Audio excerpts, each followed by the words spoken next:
شروع سے لے کر آخر تک وہ دعا ہی دعا ہے. وہ نماز کا لفظ اس پر بولا جاتا ہے، لیکن نماز جو اصطلاحی نماز ہے اس میں سے اس سے وہ بالکل الگ ہے. اور اسی لیے علماء کرام نے کہا، محققین علماء کہتے ہیں کہ صلاۃ جنازہ میں دعائے ثنا پڑھنا یہ مسنون نہیں ہے. دعائے ثنا پڑھنا یہ مسنون نہیں ہے. سبحانک اللہم بحمدک یا اللہم باعث بینی وبین خطایا، یہ پڑھنا صلاۃ جنازہ میں یہ مسنون نہیں ہے، بلکہ براہ راست تکبیر کہہ کر کے سورہ فاتحہ پڑھیں، پھر تکبیر کہہ کر کے اللہم صلی علی محمد وعلی آل محمد کما صلیت علی ابراہیم، جو درود ابراہیمی ہے اس کو پڑھیں. پھر تیسری تکبیر کے بعد میت کے لیے دعا کریں، اللہم اغفر لحینا و میتنا و شاہدنا، یا پھر اللہم اغفر لہ وارحمہ وعافہ واعف عنہ، یا پھر اور جو دعائیں مذکور ہیں سنت میں ان کو پڑھے. اور پھر اپنے طور پر اگر کوئی اضافی دعا کرنا چاہتا ہے تو وہ بھی کر سکتا ہے. تو یہ دعائیں میت کے لیے کرے گا. تو اس طریقے سے آپ دیکھیں کہ صلاۃ جنازہ از اول تا آخر زندوں کی طرف سے مرے ہوئے شخص کے لیے دعا ہے. تو اگر مرے ہوئے شخص کو زندوں کی طرف سے دعا فائدہ نہ پہنچانے والی چیز ہوتی تو پھر صلاۃ جنازہ مشروع ہی نہ کیا جاتا.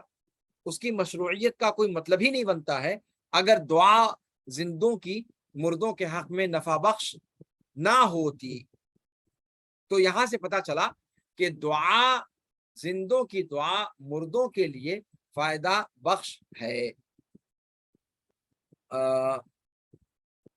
اور جنازہ کی نماز میں جو دعا کے آداب بتلائے گئے ہیں کہ انسان پہلے اللہ رب العالمین کی حمد و ثنا بیان کرے سورہ فاتحہ کی شکل میں، پھر نبی مکرم صلی اللہ علیہ وعلی آلہ وصحبہ وسلم فداہ ابی و امی، ان پر صلاۃ و سلام بھیجے، اور پھر اس کے بعد جو اصل مقصد ہے مردے کے لیے دعا کرنا وہ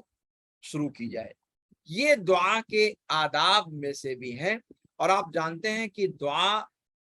ایک عبادت ہے اور اس کے کچھ آداب ہیں،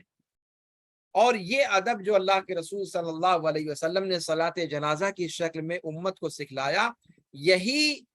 عمومی دعاؤں کے آداب بھی ہیں. کوئی بھی دعا کرنی ہو تو اس کا ادب یہ ہے کہ انسان پہلے اللہ رب العالمین کی حمد و ثنا بیان کرے، رسول پاک صلی اللہ علیہ وسلم پر درود بھیجے، اور پھر اس کے بعد جو دعا مانگنی ہے وہ دعا مانگے. اور یہی طریقہ سورہ صلاۃ جنازہ کے اندر اختیار کرنے کی تلقین یا اللہ کے رسول صلی اللہ علیہ وسلم نے اختیار کر کے دکھایا ہے. تو یہاں بنیادی طور پر جو مسئلہ ثابت ہوتا ہے وہ یہ کہ دعا میت کے لیے نفع بخش ہے زندوں کی طرف سے. جی، تو اس پر جو ہے اتفاق ہے کہ یہ میت کے لیے فائدہ بخش ہے، اور یہ امت کا اجماعی مسئلہ ہے. چند ایک استثناءات کو چھوڑ دیا جائے، شذوذ کو، تو کہتے ہیں کہ زندوں کی دعا مرے ہوئے شخص کے لیے باتفاق علماء یہ چیز جائز ہے اور یہ نفع بخش ہے اس کے لیے. اچھا، اسی طریقے سے پہلی ہی قسم کے اندر ایک اور چیز بھی داخل ہے، اور وہ یہ ہے کہ میت کی طرف سے صدقہ کیا جائے، یعنی کوئی چیز مالی خرچ کی جائے اور وہ میت کے لیے ہو تاکہ میت کو اس کا فائدہ پہنچے، اور یہ صدقہ اور خیرات اس کی طرف سے ہو. علماء اہل سنت کا اس پر اتفاق ہے، علماء حدیث کا، علماء تفسیر کا، علماء فقہ کا، کہ من جملہ طور پر یہ چیز درست ہے. اس میں پھر مزید تفصیلات ہیں جن میں بعض کے ہاں کوئی شکل جائز ہے، کسی کے ہاں کوئی شکل جائز نہیں ہے، لیکن اجمالی طور پر یہ شکل جو ہے وہ ان شکلوں میں سے ہے جس کو امت نے جائز سمجھا ہے. یہ پہلی قسم ہو گئی جو مردے کو زندوں کی طرف سے فائدہ پہنچاتی ہے۔ دوسری چیز، ہر نیک عمل جس میں مرنے والا سبب بنا ہو اپنی زندگی میں، تو وہ اس کی وفات کے بعد اسے فائدہ پہنچائے گا۔ ہر وہ نیک عمل جس میں مرنے والا سبب بنا ہو اور وہ عمل جاری و ساری ہو، تو اس عمل کا نفع مرنے کے بعد بھی مرنے والے کو حاصل ہوتا رہے گا۔ اللہ کے رسول صلی اللہ علیہ وسلم کا قول ہے کہ من دعا الی ہدی کان له من الاجور مثل اجور من اتبعه لا ينقص ذلك من اجورهم شیئا، کہ جس نے ہدایت کی طرف بلایا اس کے لیے اتنا ہی اجر ہے جتنا اس کی بات ماننے والے کو اجر دیا جائے گا، اور ان سب کے اجر میں سے کسی طرح کی کوئی کٹوتی نہیں کی جائے گی۔ دوسری روایت میں ہے صحیح مسلم کے اندر کہ من سن فی الاسلام سنتا حسنہ کان له اجرها واجر من عامل بها الى یوم القیامہ، کہ جس نے اسلام میں کوئی اچھا طریقہ ایجاد کیا اور تو اس کے لیے یا اچھی سنت یا اچھی رسم یا اچھی عادت شروع کی، تو اس کا اجر اس کو ملتا رہے گا، اور اس کا بھی اجر ملتا رہے گا جو اس پر عمل کرتا رہا قیامت تک۔ اور ان روایات سے جو چیز سمجھ میں آتی ہے وہ یہ کہ مرنے والا اپنی حیات میں، اپنی زندگی میں جس نیک عمل میں سبب بنا ہو، وہ نیک عمل جب تک جاری و ساری رہے گا اس کا اجر مرنے والے کو ملتا رہے گا اس کی وفات کے بعد بھی۔ اسی طریقے سے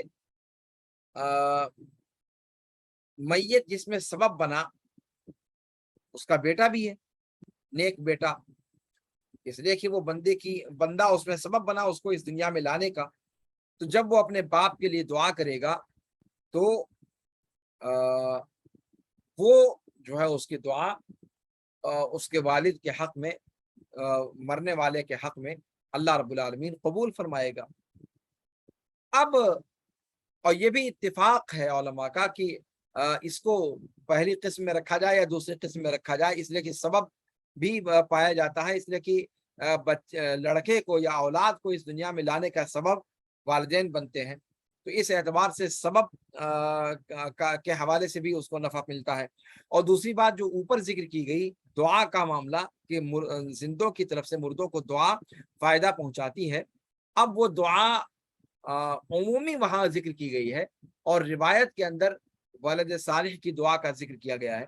تو دعا کا مسئلہ اس میں بھی اتفاق ہے، اور اگر سبب کے حوالے سے دیکھا جائے تو اس اعتبار سے بھی جو اولاد ہے اس کی دعا والد کے حق میں قبول کی جائے گی، اس لیے کہ والد سبب ہے اس کو اس دنیا میں لانے کا۔ جی عبادات کے باب میں وہ عبادتیں مردوں کو فائدہ پہنچا سکتی ہیں، یا کون سی عبادتیں مردوں کو فائدہ پہنچا سکتی ہیں اور کون سی عبادتیں مردوں کو فائدہ نہیں پہنچا سکتی۔ مالی صدقات کا جہاں تک مسئلہ ہے اس میں تو کوئی دو رائے نہیں کہ میت کی طرف سے جو بھی صدقہ و خیرات انسان کرے، جو بھی پیسے خرچ کرے، جو بھی اللہ رب العالمین کی راہ میں میت کی طرف سے خرچ کرے، اس کا ثواب میت کو ملتا ہے، لیکن وہ عبادتیں جو مالی عبادتیں نہیں ہیں، مالی صدقات کے قبیل سے نہیں ہیں، ان عبادتوں کے حوالے سے علماء کرام کے درمیان اختلاف پایا جاتا ہے۔ جیسے مثال کے طور پر قرآن کریم کی تلاوت کا معاملہ ہے، صلاۃ کا معاملہ ہے، صیام کا معاملہ ہے، حج کا معاملہ ہے بعض جوانب سے، تو کیا ان عبادتوں کا ثواب مردے کو پہنچے گا یا نہیں پہنچے گا؟ کل کا کل پہنچے گا یا بعض پہنچے گا، اس میں علماء کرام کے مابین اختلاف ہے، گرچہ حج کے مسئلے میں اختلاف بہت معمولی درجے کا ہے، اس کے بارے میں نص آ جانے کی وجہ سے۔ تو ان مسائل میں یعنی وہ عبادتیں جو مالی صدقات کے قبیل سے نہیں ہیں، کیا وہ مردے کو فائدہ پہنچائیں گی یا نہیں پہنچائیں گی، اس سلسلے میں علماء کرام کا اختلاف۔ پہلا قول یہ ہے جو جمہور سلف کا ہے، اور امام ابن تیمیہ اور امام ابن القیم کا بھی قول یہی ہے، اور ائمہ اربعہ میں سے امام ابو حنیفہ رحمہ اللہ، امام احمد بن حنبل رحمہ اللہ، اور اہل حدیث محدثین کی ایک بڑی تعداد، ان کا قول ہے کہ میت ان تمام چیزوں سے اسے فائدہ پہنچے گا جن چیزوں کے ذریعے سے زندہ اپنے رب کا تقرب حاصل کرتا ہے، اور اپنا ثواب میت کو ہدیہ کرتا ہے۔ یعنی زندہ اپنے ثواب کو میت کو ہدیہ کر دے، اس کے بارے میں کہتے ہیں کہ کوئی بھی نیکی کا کام، عبادت کا کام جسے کوئی مسلمان انجام دے، اور اس کا ثواب اس کا ثواب کسی مرے ہوئے شخص کو اگر ہدیہ کرتا ہے، تو اس مردے کو اس کی ہوئی عبادت کا ثواب پہنچے گا، اس کا فائدہ اس کو حاصل ہوگا۔ یہ پہلا قول۔ یہ ذہن میں رکھیے گا کہ بر صغیر کے علماء اہل حدیث کے مابین بھی ان مسائل میں کافی لے دے ہے، اور بہت اس سلسلے میں تفصیلی گفتگو علماء اہل حدیث کے یہاں بھی موجود ہے۔ تو پہلا قول جمہور سلف کا بتایا کہ میت کو اگر کوئی بندہ کسی بھی عبادت کا کام کرتا ہے اور اس کا ثواب مردے کو بخشتا ہے، تو مردہ اس سے نفع اس کو مردے کو اس سے فائدہ پہنچے گا۔ کوئی بھی قربہ ہو، کوئی بھی نیکی کا کام ہو، کوئی بھی طاعت کا کام ہو، عبادت کا کام ہو۔ یہ پہلا قول۔ دوسرا قول امام مالک اور امام شافعی رحمہم اللہ اور علماء کرام کی ایک جماعت کا قول ہے کہ اگر عبادتوں کا تعلق صرف جسم سے ہے، خالص یعنی عبادات بدنیہ جو ہیں، خالص عبادات بدنیہ، ان کا ثواب مردے کو حاصل نہیں ہوگا، مردے کو اس کا ثواب نہیں پہنچے گا۔ جیسے نماز ہے، قرآن کی تلاوت ہے، روزہ ہے، وغیرہ وغیرہ، ان کا ثواب مردے کو نہیں اس سے مردہ فائدہ نہیں اٹھا سکتا زندوں کی ہوئی اس عبادت سے۔ ہاں، جو مالی عبادتیں ہیں ان کے اندر ان عبادتوں کا ثواب مردے کو پہنچتا ہے، اور اسی طریقے سے وہ مالی عبادت جو جسمانی عبادت کے ساتھ شامل ہے، یعنی کوئی جسمانی عبادت ہے لیکن اس میں مالی عبادت بھی داخل ہے، تو اس سے بھی فائدہ مردے کو پہنچتا ہے۔ لیکن اگر خالص بدنی عبادت ہے تو اس کا ثواب مردے کو نہیں پہنچے گا۔ یعنی وہ عبادت جو بدنی ہے لیکن اس کے اندر مالی عبادت بھی داخل ہے، جیسے حج کا مسئلہ ہے، تو اس کا ثواب مردے کو پہنچے گا۔ لیکن جو عبادتیں خالص بدنی ہیں، جن کا مالی عبادت سے کوئی تعلق نہیں ہے، جیسے صلاۃ ہے یا قرات قرآن ہے یا صیام ہے، تو ان کا فائدہ مردے کو نہیں پہنچے گا۔ اور کیوں یہ قول انہوں نے اختیار کیا امام مالک رحمہ اللہ، امام شافعی رحمہ اللہ نے؟ کہتے ہیں کہ کوئی دلیل ایسی موجود نہیں ہے جو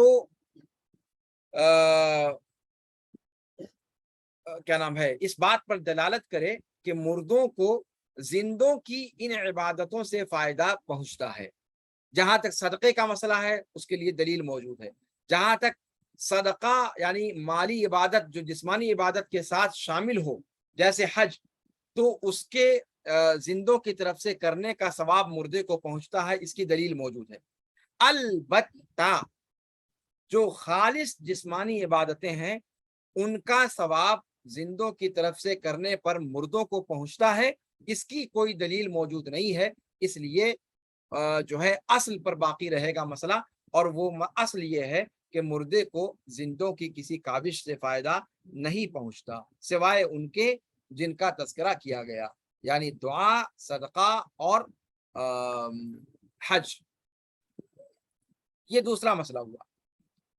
اب آئیے دیکھتے ہیں کہ دونوں قول جو اختیار کیا گیا ہے اور دونوں طرف معتدبہ تعداد ہے علماء کرام کی، تو اس سلسلے میں ادلہ کیا ہے؟ کہتے ہیں کہ جن لوگوں نے یہ بات کہی کہ میت کو زندوں کی دعاؤں سے فائدہ پہنچتا ہے، اس کے لیے تو بہت ساری دلیلیں، خود جنازہ کی نماز سب سے بڑی دلیل ہے۔ دوسرے اللہ رب العالمین کا قول سورہ حشر میں آیت نمبر 10 میں اللہ تعالیٰ فرماتا ہے کہ والذین جاءوا من بعدہم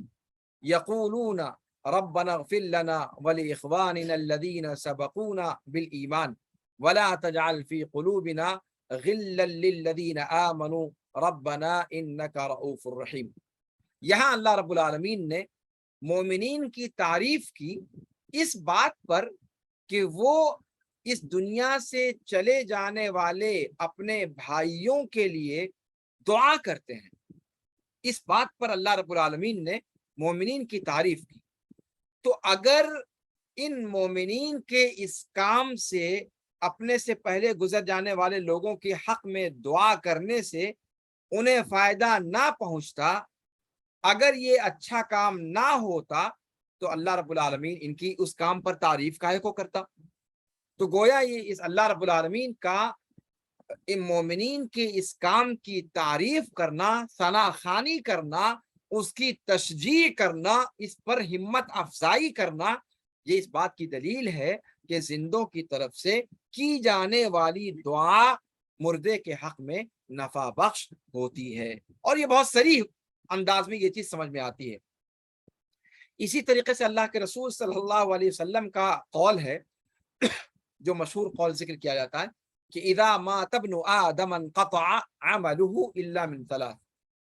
صدقة جاریة او علم ينتفع به او ولد صالح يدعو له۔ اللہ کے رسول صلی اللہ علیہ وسلم فرماتے ہیں کہ جب انسان مر جاتا ہے تو اس کے عمل کا سلسلہ ٹوٹ جاتا ہے، منقطع ہو جاتا ہے، سوائے تین طرح کے اعمال کے، سوائے تین طرح کے اعمال کے۔ اور یہ دھیان رکھیے گا کہ یہاں اس روایت کے اندر آگے جو تین چیزیں ذکر کی جا رہی ہیں وہ کسی نہ کسی طور پر اس میں ان تینوں چیزوں میں مردہ سبب بنا ہے، مردہ سبب بنا ہے، اور اس طریقے سے مردے کو ان تینوں چیزوں کا ثواب ملتا رہے گا اس کے مرنے کے بعد بھی۔ سب سے پہلی چیز صدقہ جاریہ۔ انسان مرنے سے پہلے اس نے کوئی کنواں کھدوا دیا، کوئی مسجد بنا دی، یا کوئی مدرسہ قائم کر دیا، یا کوئی نہر کھدوا دی، یعنی کوئی بھی جو اس نے رفاہ عام کا کام کیا، تو اب وہ سلسلہ جب تک جاری رہے گا تب تک اس کا اجر مرنے والے کو ملتا رہے گا۔ اور آپ دیکھ رہے ہیں کہ یہاں پر اس صدقہ جاریہ کا بنیادی طور پر سبب وہ شخص خود بذات خود اپنی زندگی میں اس کا سبب بن چکا تھا، اور یہاں سے چونکہ اس کام میں صدقہ جاریہ میں بنیادی طور پر سبب وہ بندہ خود تھا، تو اس طریقے سے گویا یہ اسی کا عمل ہوا جو اس نے اپنی زندگی میں شروع کیا تھا۔ اب اللہ رب العالمین اس استمرار کے ساتھ جاری رہنے والے اس کام کو جس کو اس نے اپنی زندگی میں شروع کیا تھا، اس کے اجر کو اس کے مرنے کے بعد بھی قائم رکھا۔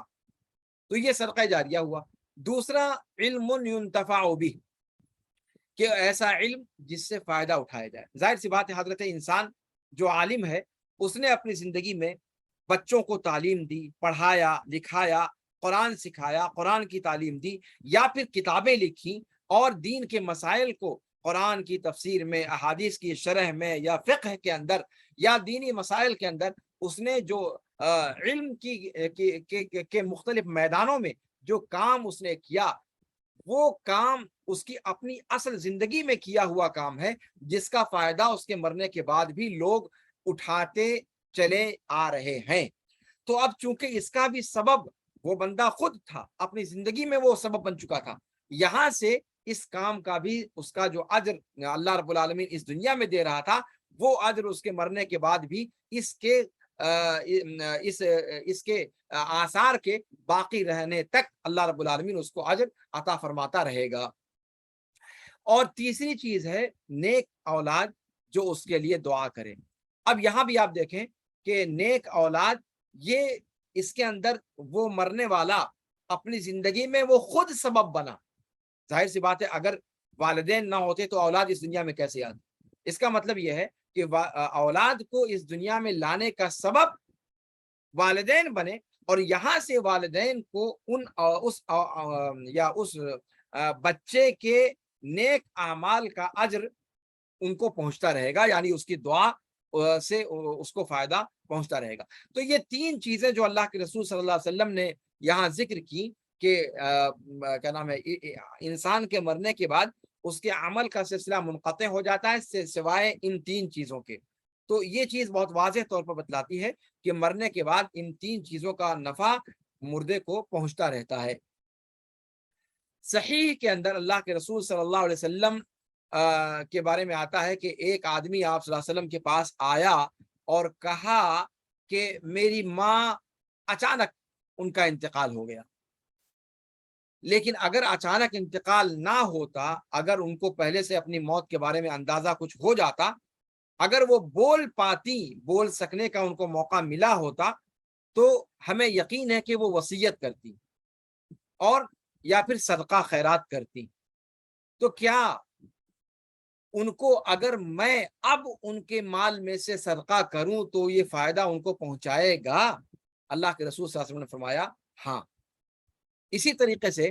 صحابہ کرام رضوان اللہ علیہم اجمعین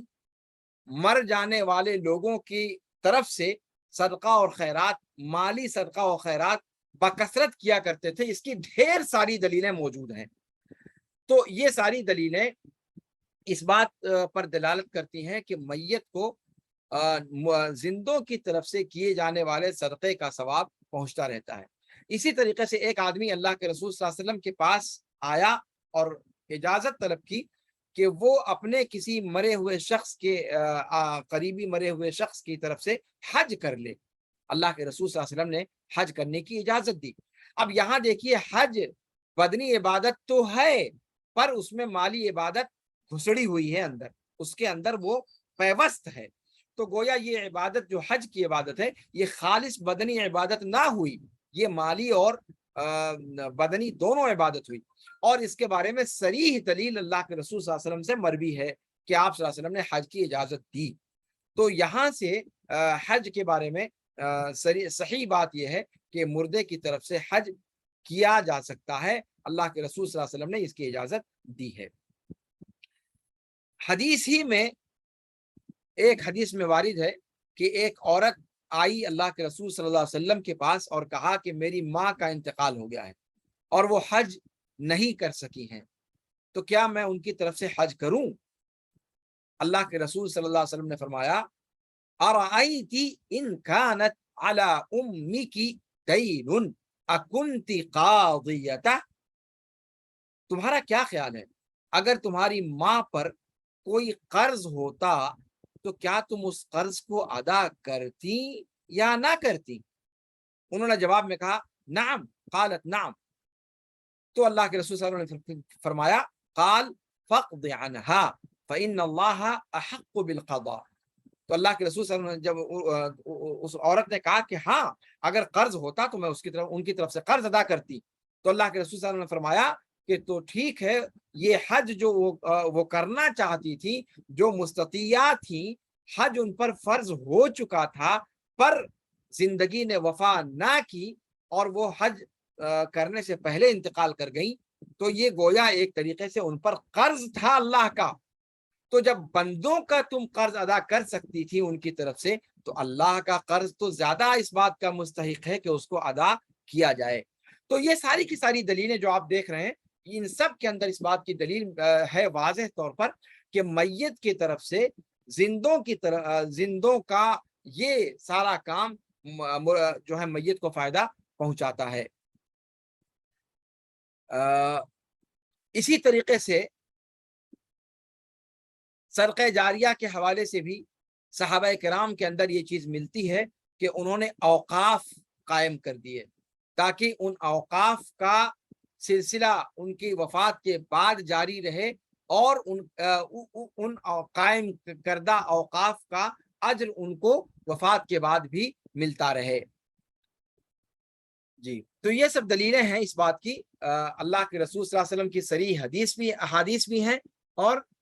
صحابہ کرام رضوان اللہ علیہم اجمعین کے اقوال، آثار اور اعمال بھی اس حوالے سے ملتے ہیں۔ رہ گئی بات ان لوگوں کی جو کہتے ہیں کہ جو مالی عبادتیں ہیں ان کا تو فائدہ پہنچتا ہے، لیکن وہ عبادتیں جو خالص جسمانی عبادتیں ہیں، بدنی عبادتیں ہیں، ان کا اجر میت کو نہیں پہنچتا۔ تو یہاں پر تھوڑی سی تفصیل بیان کرنے کی ضرورت ہے۔